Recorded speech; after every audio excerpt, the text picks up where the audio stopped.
Welcome back പ്രിയ പ്രേക്ഷകരെ. ഇപ്പോൾ സമയം 6:33. അപ്പോൾ ഇപ്പൊ നേരം പരവരാ വെളുത്തു വരികയാണ്. ഇവിടെ കിളികളുടെ കളകൂജനമുണ്ട്, മനോഹരമായ പ്രകൃതിയുണ്ട്. നമ്മുടെ ക്യാമറയിലെ ശ്യാമും അഭിജിത്തും ഡയസും ലാലുചേട്ടനും ഒക്കെ ചേർന്ന് ഈ ദൃശ്യങ്ങൾ പ്രേക്ഷകർക്ക് കാണിച്ചു തരികയാണ്. അവിടെ ഒരു ചീനവല കാണാം. അതേപോലെ തന്നെ ഇടയ്ക്കിടയ്ക്ക് ബാർജുകൾ ഇതുവഴി പോകാറുണ്ട്. പ്രത്യേകിച്ച് ഈ നടപ്പാതയിൽ ഇങ്ങനെ വിളക്കുകൾ കത്തി നിൽക്കുന്നുണ്ടോ?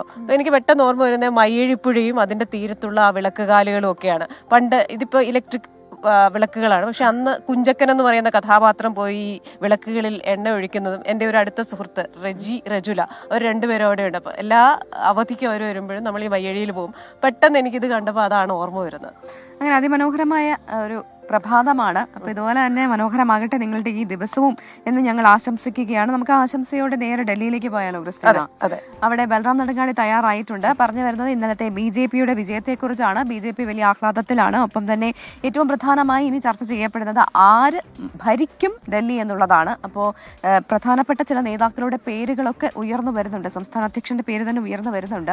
ഈ സാഹചര്യത്തിൽ പെട്ടെന്ന് മറ്റൊരാളുടെ പേര് കൂടി ഉയർന്നു വരാനുള്ള സാധ്യതയും തള്ളിക്കളയാനാകില്ല. അതെ, വിശദാംശങ്ങൾ Balram Nedungadi. Balram, very very very good morning. എന്തായാലും ഡൽഹിയിലെ BJPക്കാർ വളരെ സന്തോഷത്തിലാണ്. ഒരു 1/2 ഡസനോളം പേരുകളാണ് മുഖ്യമന്ത്രി സ്ഥാനത്തേക്ക് പരിഗണിക്കുന്നത്. അതിൽ വീരേന്ദ്ര സച്ദേവയുണ്ട്. ഡൽഹിയുടെ ആ ഒരു ഏറ്റവും താഴെ തട്ടിൽ വരെ ആ BJPയുടെ പ്രഭാവം ഉണ്ടാക്കിയ വ്യക്തിയാണ്. പർവേഷ് സാഹിബ് സിംഗ് വർമ്മയുണ്ട്. അങ്ങനെ ഈ പറയുന്ന 1/2 ഡസനോളം പേരുകളിൽ നിന്ന് പ്രോമിനന്റ് ആയിട്ടുള്ള പേരുകളല്ലാതെ ഏതെങ്കിലും ഒരു അപ്രതീക്ഷിത മുഖ്യമന്ത്രി ഡൽഹിക്ക് ഉണ്ടാവുമോ? Very good morning Christina, Pravitha.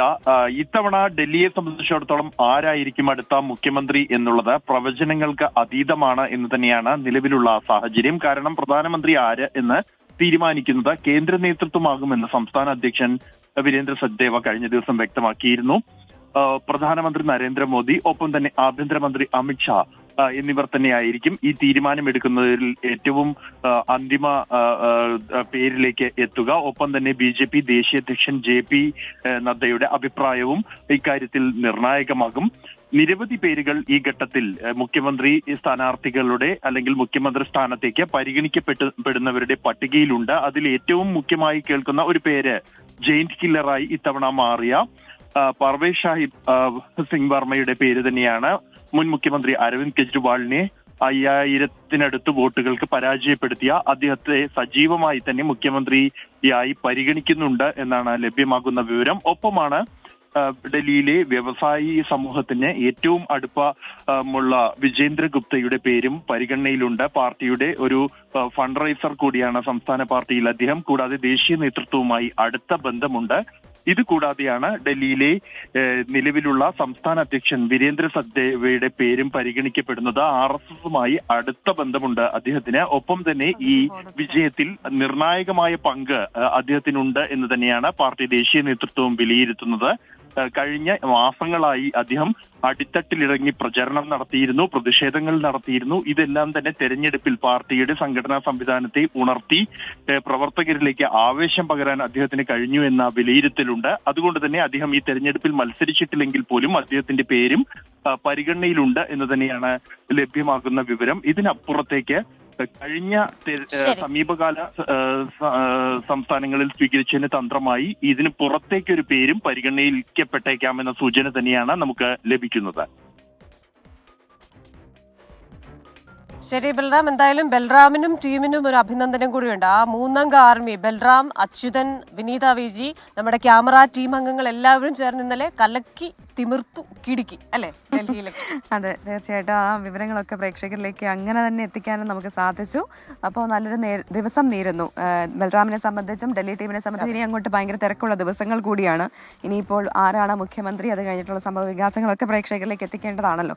ഇപ്പോൾ സമയം 6:37. നമ്മൾ BJPന് നേരെ തൃശ്ശൂരിലേക്ക് വന്നാൽ അവിടെ CPMന്റെ സംസ്ഥാന സമ്മേളനം, ജില്ലാ സമ്മേളനം അതിൽ നിന്ന് തുടക്കമാവുകയാണ്. ഇന്ന് കുന്നംകുളത്താണ് തുടക്കമാവുക. 24-ാം പാർട്ടി കോൺഗ്രസിനും സംസ്ഥാന സമ്മേളനത്തിനും മുന്നോടിയായുള്ള അവസാന ജില്ലാ സമ്മേളനമാണ് തൃശ്ശൂരിൽ നടക്കുക. സംസ്ഥാന സെക്രട്ടറി MV ഗോവിന്ദനാണ് പ്രതിനിധി സമ്മേളനം രാവിലെ ഉദ്ഘാടനം ചെയ്യുക. തൃശ്ശൂരിലെ BJPയുടെ വിഷയവും കരുവന്നൂർ വിഷയവും ഒക്കെ സമ്മേളനത്തിൽ മുഖ്യ ചർച്ചകളായിരിക്കും. വിവാദങ്ങൾക്കും വിമർശനങ്ങൾക്കും നടുവിലൂടെ സഞ്ചരിച്ച ഒരു സമ്മേളന കാലയളവ്. പാർലമെന്ററി രാഷ്ട്രീയത്തിലെ നേട്ടങ്ങളും കോട്ടങ്ങളും ചർച്ച ചെയ്യപ്പെട്ട വർഷങ്ങൾ. 3 വർഷത്തെ തൃശൂരിലെ സമര സംഘടനാ പ്രവർത്തനങ്ങൾ വിലയിരുത്തപ്പെടും ജില്ലാ സമ്മേളനത്തിൽ.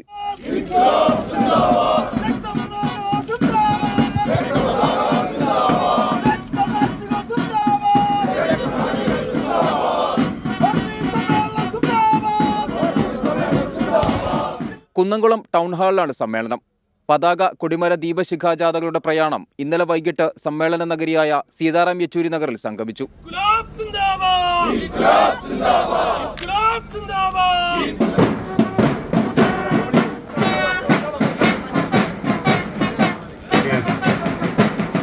ജില്ലയിൽ തലമുറ മാറ്റവും നേതൃമാറ്റവും ഉണ്ടാകുമെന്നാണ് പ്രതീക്ഷിക്കപ്പെടുന്നത്. ആരോഗ്യ പ്രശ്നങ്ങളെ തുടർന്ന് നിലവിലെ ജില്ലാ സെക്രട്ടറി എം വർഗീസിന് ഒരുപക്ഷെ മാറ്റമുണ്ടായേക്കാം. അങ്ങനെയെങ്കിൽ ജില്ലാ സെക്രട്ടറി സ്ഥാനത്തേക്ക് പരിഗണിക്കുന്നവരിൽ പ്രധാനികൾ മുൻ SFI സംസ്ഥാന സെക്രട്ടറി UP ജോസഫും ഗുരുവായൂർ മുൻ MLA KV അബ്ദുൽ ഖാദറുമാണ്. സംസ്ഥാന കമ്മിറ്റി അംഗം AC മൊയ്തീൻ ജില്ലാ സെക്രട്ടറി സ്ഥാനത്തേക്ക് മടങ്ങിയെത്താനുള്ള സാധ്യതയുമുണ്ട്. കരുവന്നൂർ കുട്ടനല്ലൂർ ബാങ്ക് തട്ടിപ്പ്, ലോക്സഭാ തിരഞ്ഞെടുപ്പിലെ പരാജയം, സംഘടനാ തലത്തിലെ അച്ചടക്ക നടപടികൾ, ഏരിയ സമ്മേളനങ്ങളിലെ ഭാരവാഹി തിരഞ്ഞെടുപ്പുകൾ, സംസ്ഥാന സർക്കാരിന്റെ ഭരണ വിലയിരുത്തൽ തുടങ്ങി ഒട്ടേറെ വിഷയങ്ങൾ സമ്മേളനത്തിൽ ചർച്ചയാകും. 24 തൃശൂർ. ഇപ്പൊ CPM-ന്റെ വാർത്ത നമ്മൾ കേട്ടു. നമുക്കിനി കോൺഗ്രസിനെ കുറിച്ച് കൂടി പറയണം അല്ലെ ക്രിസ്റ്റീന? അപ്പോൾ ഇന്നലെ ഡൽഹിയിൽ കോൺഗ്രസ് സംപൂജ്യരായ സമയത്ത് പ്രിയങ്ക ഗാന്ധി, അന്ന് ഡൽഹിയിലെ ഈ പ്രചാരണത്തിനൊക്കെ കോൺഗ്രസിന്റെ പ്രചാരണത്തിന് നേതൃത്വം വഹിച്ച പ്രിയങ്ക ഗാന്ധി ഇങ്ങ് വയനാട്ടിലായിരുന്നു. എന്തായാലും ഈ വിവാദ വിഷയങ്ങളോട് അധികം ഒന്നും പ്രതികരിക്കാനൊന്നും നിന്നില്ല പ്രിയങ്ക ഗാന്ധി. അപ്പോൾ പ്രിയങ്ക ഗാന്ധി വയനാട്ടിൽ തുടരുന്നുണ്ട് എന്നുള്ളതാണ്. അതെ, AICC general secretary Priyanka Gandhi MPയുടെ നേതൃത്വത്തിൽ നടക്കുന്ന UDF ബൂത്ത് തല നേതൃത്വ സംഗമങ്ങൾ പുരോഗമിക്കുകയാണ്. നേരനാട്, തിരുവമ്പാടി മണ്ഡലങ്ങളിലാണ് നേതൃസംഗമങ്ങൾ നടക്കുക. നാളെ നിലമ്പൂർ, വണ്ടൂർ മണ്ഡലങ്ങളിൽ നടക്കുന്ന സംഗമങ്ങളിൽ പ്രിയങ്ക ഗാന്ധി പങ്കെടുക്കും. ഇന്നലെ മാനന്തവാടി, സുൽത്താൻ ബത്തേരി, കൽപ്പറ്റ മണ്ഡലങ്ങളിലെ നേതൃസംഗമങ്ങൾ പൂർത്തിയായിരുന്നു.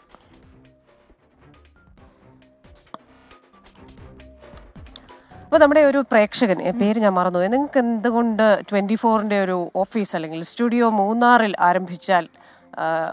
ആരംഭിച്ചുകൂടെ എന്ന് ചോദിച്ചിരുന്നു. അപ്പോൾ നമുക്കിനി മൂന്നാറുമായി ബന്ധപ്പെട്ട ഒരു വാർത്തയാണ്. മൂന്നാർ അങ്ങനെ സുന്ദരിയായി നിൽക്കുമ്പോൾ കാഴ്ചക്കാർക്ക് പുതിയ പുതിയ സൗകര്യങ്ങൾ ഒരുക്കുകയാണ് നമ്മുടെ ഗതാഗത മന്ത്രി KB ഗണേഷ് കുമാർ. അതെ, മൂന്നാറിൽ കൂടുതൽ കാഴ്ചകൾ കാണാനും ഈ കാഴ്ചകളും സൗന്ദര്യമൊക്കെ ആസ്വദിക്കാനും KSRTC വക ഒരു ഡബിൾ ഡക്കർ ബസ് വരുന്നു എന്നുള്ള വാർത്തയാണ്. ആ ബസ് ഓൾറെഡി എത്തിക്കഴിഞ്ഞു. Royal view double decker bus service ഗതാഗത വകുപ്പ് മന്ത്രി KB ഗണേഷ് കുമാർ ഉദ്ഘാടനം ചെയ്യുകയും ചെയ്തു.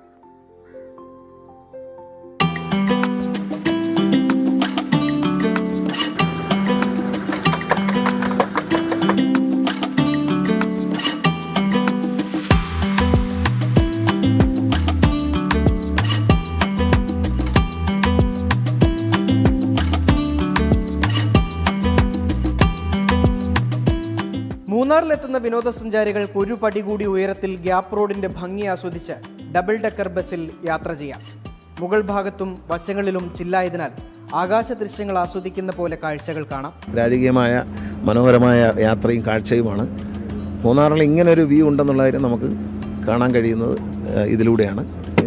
നമ്മുടെ ഒരു സ്വപ്ന പദ്ധതിയാണ്. പകലാണ്, രാവിലെ 8:30 മണിക്ക് നമ്മൾ യാത്ര തുടങ്ങും. വൈകിട്ട് 6 മണിയോടുകൂടി യാത്രകൾ അവസാനം. 4 ട്രിപ്പാണ് ഒരു ദിവസം ഉദ്ദേശിക്കുന്നത്. ഇത് നമുക്ക് സാധാരണ ഒരു കാറിലിരുന്നോ വാഹനത്തിൽ പോകുമ്പോഴോ കാണാവുന്നതിനേക്കാൾ മനോഹരമായ കാഴ്ചകൾ നമ്മൾ കാണാം. 200, 400 എന്നിങ്ങനെയാണ് ടിക്കറ്റ് നിരക്ക്. മുകളിലും താഴെയുമായി 48 പേർക്ക് യാത്ര ചെയ്യാം. മൂന്നാർ മുതൽ പെരിയകനാൽ വരെ രാവിലെ 7-നും 11:30-ക്കും ഉച്ച കഴിഞ്ഞ് 3:30-ക്കുമാണ് സർവീസ്. ഇങ്ങനെ ഒരു കാഴ്ച അത് ആദ്യമായിട്ടാണ്. ഈ ഒരു ഓൾട്ടിറ്റ്യൂഡിൽ നിന്നെല്ലാം കാണാൻ പറ്റുന്നത് ഭയങ്കര ഒരു പുതിയ എക്സ്പീരിയൻസ് ആണ്. നല്ല എക്സ്പീരിയൻസാണ്. ആദ്യമായിട്ടാണ് ഇങ്ങനെ യാത്ര ചെയ്യുന്നത്. മൂന്നാറിലൊരു തവണ വന്നിട്ടുണ്ട്, എങ്കിലും നമുക്ക് ഇങ്ങനെയൊന്നും കാണാൻ പറ്റിയിട്ടുണ്ടായിരുന്നില്ല. ഇത്രയും ഇതിന് മനോഹരത ഉണ്ടെന്ന് മനസ്സിലാക്കുന്നത് ഈ റോയൽ വ്യൂവിൽ ഇരുന്നുകൊണ്ട് തന്നെയാണ്. ഇഷ്ടപ്പെട്ടു. നല്ലൊരു എക്സ്പീരിയൻസ് തന്നെ. പിന്നെ ഒരു 360 വ്യൂ അത് നല്ല രീതിയിൽ എൻജോയ് ചെയ്യുന്നുണ്ട്. പിന്നെ ആദ്യമായിട്ടാണ് ഡബിൾ ഡക്കറിൽ, സോ അതും നല്ലൊരു എക്സ്പീരിയൻസ്. റോയൽ വ്യൂ സർവീസ് നിർത്തലാക്കണമെന്നാണ് മൂന്നാറിലെ ഓൾ ടാക്സി ഡ്രൈവേഴ്സിന്റെ ആവശ്യം. കരിങ്കൊടി കാണിച്ച് പ്രതിഷേധിച്ചവരോട് മന്ത്രിക്ക് പറയാനുള്ളത് ഇങ്ങനെ: നല്ല കാര്യങ്ങളോട് പ്രതിഷേധിച്ചാലും അത് മൂന്നാറിൽ സീപ്ലെയിൻ ഇറങ്ങിയപ്പോഴും ചില ആൾക്കാർ അഭിപ്രായ വ്യത്യാസം പറഞ്ഞു. അതൊക്കെ കാലത്തിൻ്റെ മാറ്റങ്ങളാണ്.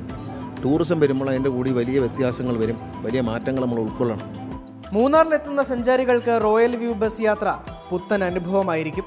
സുമിത്തിനൊപ്പം രാഹുൽ വിജയൻ, 24 ഇടുക്കി. അപ്പൊ കൊള്ളാം, നല്ല ഭംഗിയുള്ള കാഴ്ചയാണല്ലേ. ഡബിൾ ഡെക്കർ ബസ്സിൽ മൂന്നാറിന്റെ സൗന്ദര്യം ഇങ്ങനെ ആസ്വദിക്കുക എന്ന് പറയുന്നത് ഒരു വേറിട്ട അനുഭവമായിരിക്കും. അപ്പൊ പോവാത്തവരൊക്കെ പോവുക, ആ കാഴ്ചകളൊക്കെ ആസ്വദിക്കുക. അങ്ങനെ ആ ഡബിൾ ഡെക്കർ ബസ്സിന്റെ ഡിമാൻഡ് കൂടട്ടെ അല്ലേ? അതെ, ഡിമാൻഡ് കൂടട്ടെ, KSRTCക്ക് വരുമാനം വർദ്ധിക്കട്ടെ. അതേപോലെ തന്നെ മൂന്നാറിലെ കാഴ്ചകളിലൂടെ നമ്മുടെ ടൂറിസം മേഖലയ്ക്ക് കൂടുതൽ വരുമാനം ഉണ്ടാകട്ടെ. അവിടെ ടൂറിസം മേഖലയുടെ ഭാഗമാകുന്ന എല്ലാവർക്കും അവരുടെ ജീവിതം മെച്ചപ്പെട്ടെ. അപ്പോൾ 2 ബർത്ത്ഡേസ് കൂടെ വന്നിട്ടുണ്ട്. ഒന്ന് ഫാസിലാണ്, happy birthday Fazil. 2 Irfan Irshad, twins ആണ്. അപ്പോൾ ഈ ഇരട്ട കുട്ടികൾക്കും ആശംസകൾ. പിന്നെ കീർത്തി കാർത്തിക്, അവരുടെ വിവാഹമാണെന്നാണോ പറഞ്ഞത്, വിവാഹ വാർഷികമാണെന്നാണോ പറഞ്ഞത് ഞാൻ ഓർക്കുന്നില്ല, കുറെ മുമ്പ് വന്ന കമന്റാണ്. അപ്പോൾ അവർക്കും ആശംസകൾ. മിനി ചേച്ചി പറയുന്നുണ്ട് മനുവിനും സേതുലക്ഷ്മിക്കും ആശംസകൾ നേരണം, വിവാഹിതരാകാൻ പോവുകയാണെന്ന്. അപ്പോൾ എല്ലാവിധ ആശംസകളും, നല്ലൊരു ജീവിതമാകട്ടെ. ഒപ്പം തന്നെ നമ്മുടെ കൂടെയുള്ള ക്യാമറ ടീമിന് ആശംസകൾ അയക്കണേ എന്ന് പറയുന്നുണ്ട്. നമ്മുടെ ക്യാമറ ടീമിൽ അഭിജിത്ത് ഉണ്ട്, ലാലുചേട്ടനുണ്ട്, ശ്യാമുണ്ട്, ഒപ്പം തന്നെ നമ്മുടെ ഡയസ് അവരുടെ കൂടെ കട്ടയ്ക്കുണ്ട്. അപ്പോൾ അവർക്ക് എല്ലാവർക്കും പ്രേക്ഷകരുടെ ആശംസ അറിയിക്കുന്നു. നമ്മൾ മുന്നോട്ട് നടക്കുമ്പോൾ പിന്നോട്ട് നടന്ന് നമ്മളെ നിങ്ങൾക്ക് ഈ ദൃശ്യങ്ങളൊക്കെ കാണിച്ചു തരുന്നതാണ്. ഇർഫാൻ പറയുന്നുണ്ട് പട്ടാളത്തിൽ നിന്ന് ഞങ്ങൾ എല്ലാവരും കാണുകയാണ് 24 ലവ് എന്ന് പറയുന്നത്. എവിടെയാ, ഏത് സ്ഥലമാണെന്നും കൂടി പറഞ്ഞിരുന്നെങ്കിൽ നന്നായിരുന്നു. അപ്പോൾ ഞങ്ങളെ സുരക്ഷിതരായി കാത്തു സൂക്ഷിക്കുന്ന സൈനികർക്ക് ഒരു ബിഗ് സല്യൂട്ട്. അപ്പം ക്രിസ്റ്റീന, ഈ പരപരാ വെളുത്തുനിന്ന് എന്നെ ട്രോൾ ചെയ്താണോ എന്ന് ചോദിക്കുന്നുണ്ട്. സാധാരണ ഞാൻ അങ്ങനെ പറയാറുണ്ട്, അപ്പൊ അതുകൊണ്ടാണ് അത് അല്ലല്ല, ഒരു ദിവസം ഞാൻ പറഞ്ഞത് തെറ്റിപ്പോയായിരുന്നു. അത് പിന്നെ അതെന്റെ മാത്രമാണ് എന്നാണ് പ്രേക്ഷകർ പറയുന്നത്. അപ്പം ഇതാ പരപരാ വെളുത്തു, നേരം പരപരാ വെളുത്തൊക്കെ കഴിഞ്ഞു. ഇപ്പൊ നല്ല കാഴ്ചയൊക്കെ നന്നായിട്ട് കാണാൻ പറ്റുന്നുണ്ട്, നല്ല ഒഴുക്കുണ്ട്. അതാ ഈ സൈഡിലുള്ള ഈ വാട്ടർ ബോഡി എന്തായാലും പ്രേക്ഷകർക്ക് കാണാൻ പറ്റുന്നുണ്ട്. ചീനവലയുണ്ട് അവിടെ. അങ്ങനെ അതിമനോഹരമായ കാഴ്ച നിങ്ങളെ കാണിക്കാൻ ഇവിടെ എത്തിയപ്പോൾ ഞങ്ങൾക്കും നല്ലൊരു എനർജി കിട്ടുന്ന വളരെ നല്ലൊരു കാഴ്ചയാണ്. തണുപ്പുണ്ടോ എന്ന് ചില പ്രേക്ഷകർ ചോദിക്കുന്നുണ്ട്. നല്ല തണുപ്പുണ്ട്, നല്ല സുഖമുള്ളൊരു കാലാവസ്ഥയാണ്. രാവിലെ ഇതൊക്കെ മതിയല്ലേ? അരുൺ പറയുന്നു നമ്മുടെ നമസ്കാരം ഒന്നും പറയുന്നില്ലേ, പറഞ്ഞിരിക്കുന്നു. ഇർഷാദ്, രമേശ്, ഹരിദാസ്, ജോയൽ, ഷിൻറ്റു, ജാക്ക്, രവികുമാർ PB, ഷഫീർ മണ്ണാർക്കാട്, കുഞ്ഞുമൊയ്തീൻ, അങ്ങനെ കുറെ പ്രേക്ഷകർ, K ശിവദാസ്, സംഗീത ബിനീഷ്, റീന സതീശൻ, അവരെല്ലാവരും കമന്റ്സ് പറയുന്നുണ്ട്. നമുക്ക് വാർത്തയിലേക്ക് കൂടി പോകേണ്ടതുകൊണ്ട് നമ്മൾ ഇടതുമുന്നണിയിലെ ഭിന്നത തുടരുമ്പോഴും പാലക്കാട് എലപ്പുള്ളിയെ മദ്യനിർമ്മാണശാല പദ്ധതിയുമായി മുന്നോട്ട് പോകാനുള്ള സർക്കാരിന്റെ തീരുമാനം, ആ വാർത്തയുമായി ബന്ധപ്പെട്ട വിവരങ്ങളാണ് പ്രേക്ഷകരിലേക്ക് എത്തിക്കുന്നത്. വിഷയത്തിൽ പാർട്ടി പിന്തുണയും സർക്കാരിനുണ്ടെന്നാണ് അറിയാൻ കഴിയുന്നത്. പദ്ധതി പ്രദേശമായ ഭൂമി തരം മാറ്റുന്നതിന് റവന്യൂ വകുപ്പ് അനുമതി നൽകാത്തതിനെ CPIയുടെ എതിർപ്പായി CPIM കാണുന്നില്ല എന്നൊരു അപ്ഡേറ്റ് കൂടി വരുന്നുണ്ട്. അജീഷ് ജയകുമാറാണ് തിരുവനന്തപുരത്ത് നിന്ന് ചേരുന്നത്. Ajeesh, good morning. അപ്പം ഈ വിഷയവുമായി ബന്ധപ്പെട്ട് എന്താണ് ഏറ്റവും പുതിയ അപ്ഡേറ്റ്?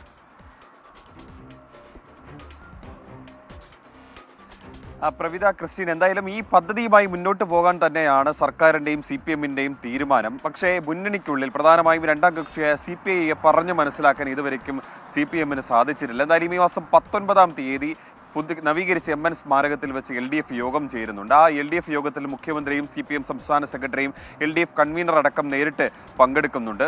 അവരെ നേരിട്ട് തന്നെയാണ് അവർ ക്ഷണിച്ചത്. അങ്ങനെ നവീകരിച്ച ഈ പുതുക്കിയ MN സ്മാരകം കാണുന്നതുൾപ്പെടെ അതിനോടൊപ്പം തന്നെ ഈ പ്രശ്നങ്ങളൊക്കെ പറഞ്ഞ് പരിഹരിക്കാൻ കൂടിയിട്ടാണ് LDF യോഗം ചേരുന്നത്. അതിനു മുമ്പ് 17-ാം തീയതി CPIയുടെ സംസ്ഥാന കൗൺസിലും ചേരുന്നുണ്ട്. സംസ്ഥാന കൗൺസിലിലെയും വിഷയം വീണ്ടും ഉയർന്നു വന്നേക്കും. നേരത്തെ തന്നെ പാലക്കാട് ജില്ലാ കൗൺസിൽ ഈ വിഷയത്തിൽ എലപ്പുള്ളിയിൽ ബ്രൂവറി പ്ലാന്റ് വേണ്ട എന്നൊരു നിലപാടെടുത്ത് സംസ്ഥാന നേതൃത്വം അറിയിക്കുകയും ചെയ്തിരുന്നു. ആ സംസ്ഥാന നേതൃത്വം ഈ ജില്ലാ കൗൺസിലിന്റെ ഈ തീരുമാനത്തോട് അംഗീകരിക്കുകയും ഇത് LDF യോഗത്തിൽ അറിയിക്കാമെന്ന് പറയുകയും ചെയ്തിരുന്നു. പക്ഷേ സർക്കാർ, പ്രത്യേകിച്ച് CPM ഈ കാര്യത്തിൽ ഒരു വിട്ടുവീഴ്ചയും തയ്യാറാകുന്നില്ല. അവർ ഈ പദ്ധതിയുമായി മുന്നോട്ട് പോകാം, ഇവരെ പറഞ്ഞു മനസ്സിലാക്കാം, കക്ഷികളെ RJDയും CPIയും ഒക്കെ പറഞ്ഞു മനസ്സിലാക്കാമെന്നുള്ളൊരു നിലപാടിൽ തന്നെയാണ് CPM നിൽക്കുന്നത്. കഴിഞ്ഞ ദിവസമാണ് ഈ പദ്ധതിയുടെ 4 ഏക്കർ വരുന്ന സ്ഥലം അതിന് ഭൂമി തരം മാറ്റുന്നതിനായി അപേക്ഷ റവന്യൂ വകുപ്പിന് നൽകിയത്. ഈ പക്ഷേ റവന്യൂ വകുപ്പ് ഈ അപേക്ഷ വെട്ടുകയായിരുന്നു. അതിനെക്കുറിച്ച് ചോദിച്ചപ്പോൾ CPMന്റെ സംസ്ഥാന സെക്രട്ടറി തന്നെ പറഞ്ഞത് ഈ പദ്ധതി മുന്നോട്ട് കൊണ്ടുപോയാൽ, അല്ലെങ്കിൽ പദ്ധതി നടപ്പിലാക്കാൻ ഈ റവന്യൂ വകുപ്പിന്റെ അനുമതി ആവശ്യമില്ല, അത് പിന്നീട് ഈ റവന്യൂ വകുപ്പിന്റെ ഈ നടപടിയൊക്കെ പിന്നീട് ചർച്ച ചെയ്യാമെന്നൊക്കെയാണ് CPMന്റെ സംസ്ഥാന സെക്രട്ടറി പറഞ്ഞത്. എന്തായാലും ഈ പദ്ധതിയെക്കുറിച്ച് പ്രതിപക്ഷം ആദ്യമേ തന്നെ വലിയ ആരോപണങ്ങളും ആക്ഷേപങ്ങളും ഒക്കെ ഉന്നയിക്കുന്നുണ്ട്. പക്ഷേ മുന്നണിക്കകത്ത് നിന്ന് തന്നെയുള്ളൊരു എതിർപ്പ് സർക്കാർ എങ്ങനെയായിരിക്കും മറികടക്കുക എന്നുള്ളതാണ് പ്രധാനപ്പെട്ട ചോദ്യം. എന്തായാലും വരുന്ന LDF യോഗത്തിൽ ഈ വിഷയം വീണ്ടും ചർച്ച ചെയ്യും. അപ്പോൾ പ്രശ്നങ്ങളൊക്കെ പരിഹരിക്കാമെന്ന് തന്നെയാണ് CPMും സർക്കാരും കണക്കുകൂട്ടുന്നത്. തിങ്കളും പൂക്കളും നീയുമീരാവും എന്നുമെൻ കൂടെ ഉണ്ടെങ്കിൽ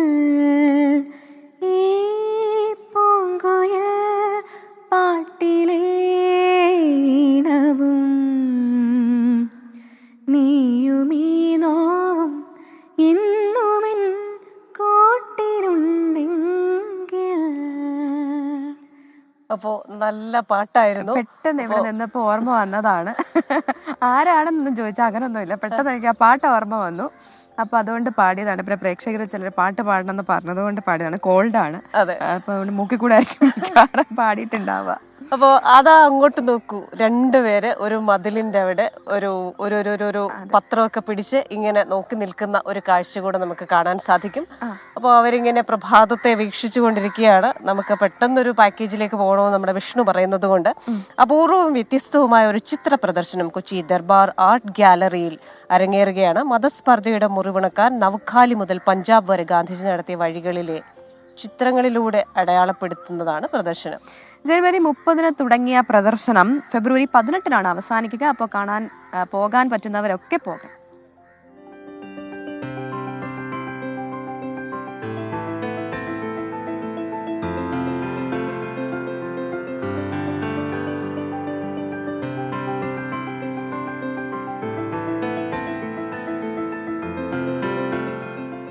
U I could not save walk with me എന്ന പേരിലാണ് ചിത്ര പ്രദർശനം.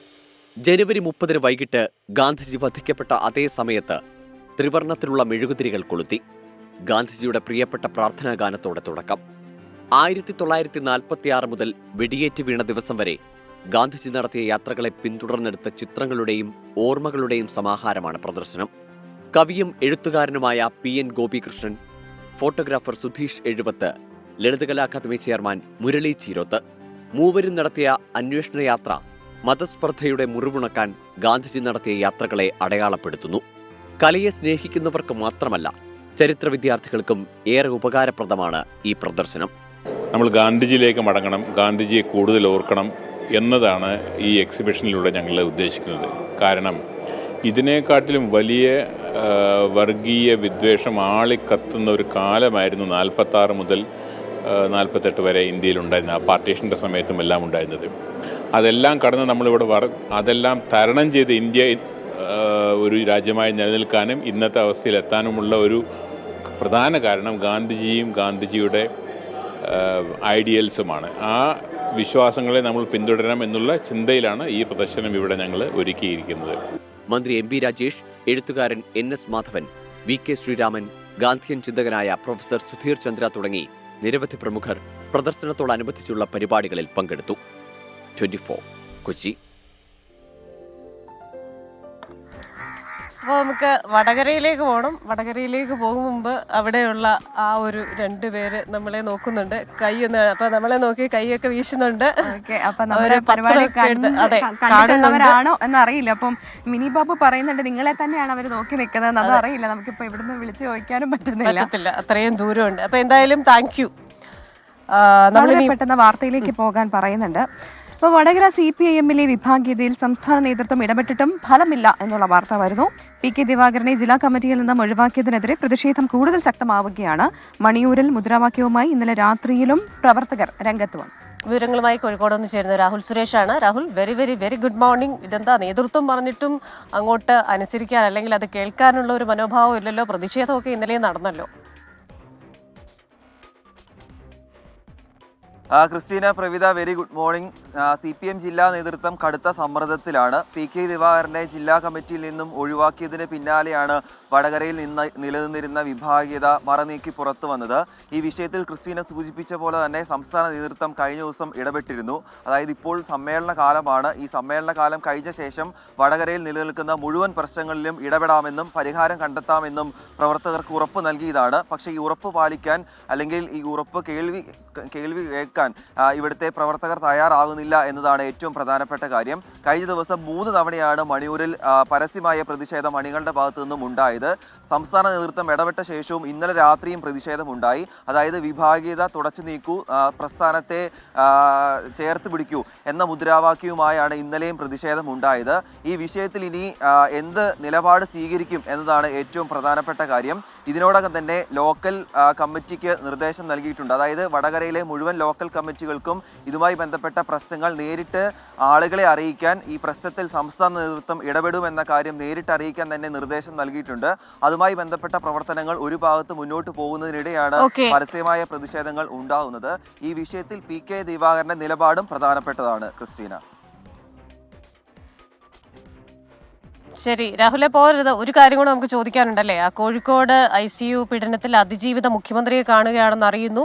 ചില റിപ്പോർട്ടുകൾ, മനുഷ്യാവകാശ കമ്മീഷന്റെ റിപ്പോർട്ടൊക്കെ പരിഗണിച്ച് നടപടി വേണമെന്ന് തന്നെയല്ലേ ആവശ്യം?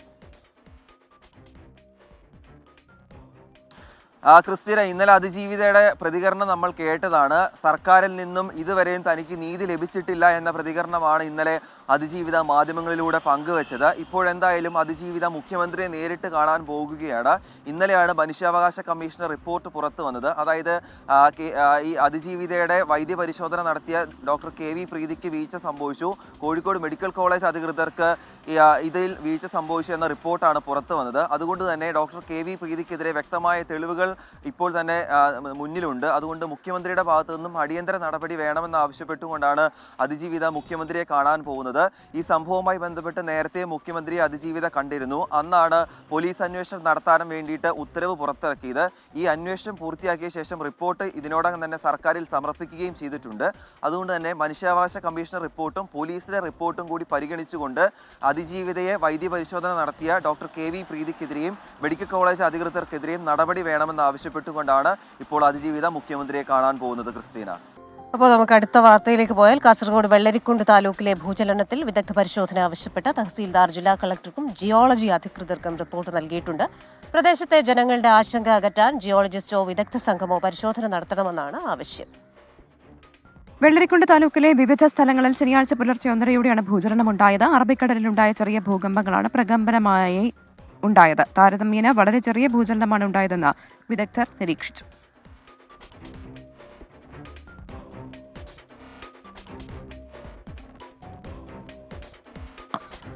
ഇനി കായിക വാർത്തകൾ.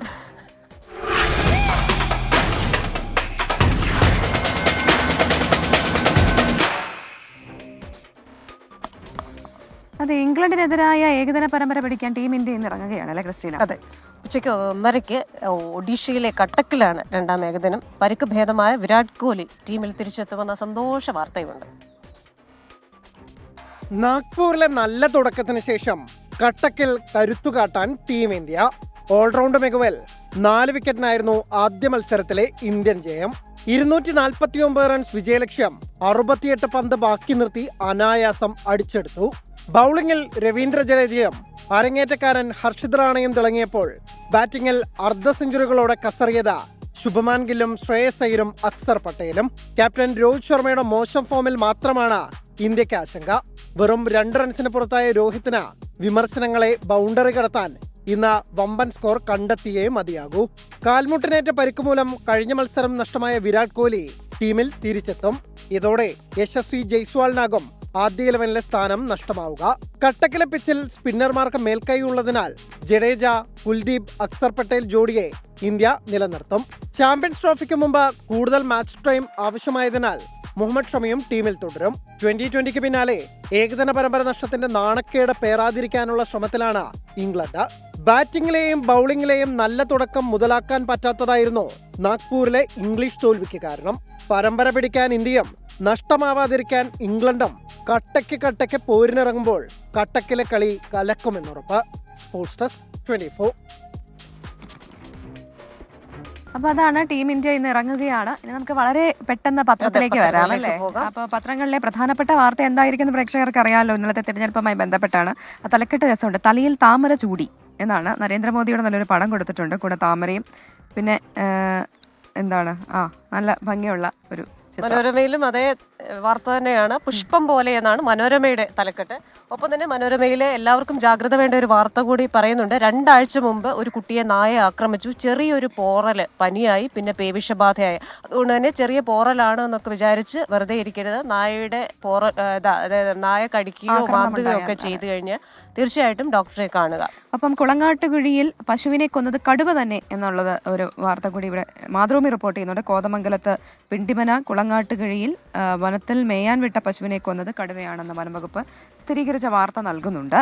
പിന്നെ മനോരമയിലെ നമ്മുടെ കുഞ്ചുകുറുപ്പിന്റെ ട്രോള് നോക്കിക്കഴിഞ്ഞു കഴിഞ്ഞാൽ ഡൽഹി തെരഞ്ഞെടുപ്പിൽ കോൺഗ്രസിന് 0 സീറ്റ്. അപ്പോൾ കുഞ്ചുകുറുപ്പിന്റെ പ്രതികരണം ഇങ്ങനെയാണ്: നേരത്തെ തന്നെ 0 ആയതിനാൽ 100% എന്നാണ് പാർട്ടി കാണുന്നത് എന്ന് പറയുന്നുണ്ട്. അപ്പോൾ അങ്ങനെ വാർത്തകളൊക്കെ പത്രത്തിലുണ്ട്. പക്ഷെ നമ്മുടെ ഈ പ്രോഗ്രാമിന്റെ സമയം ഇവിടെ പൂർണ്ണമാവുകയാണ്.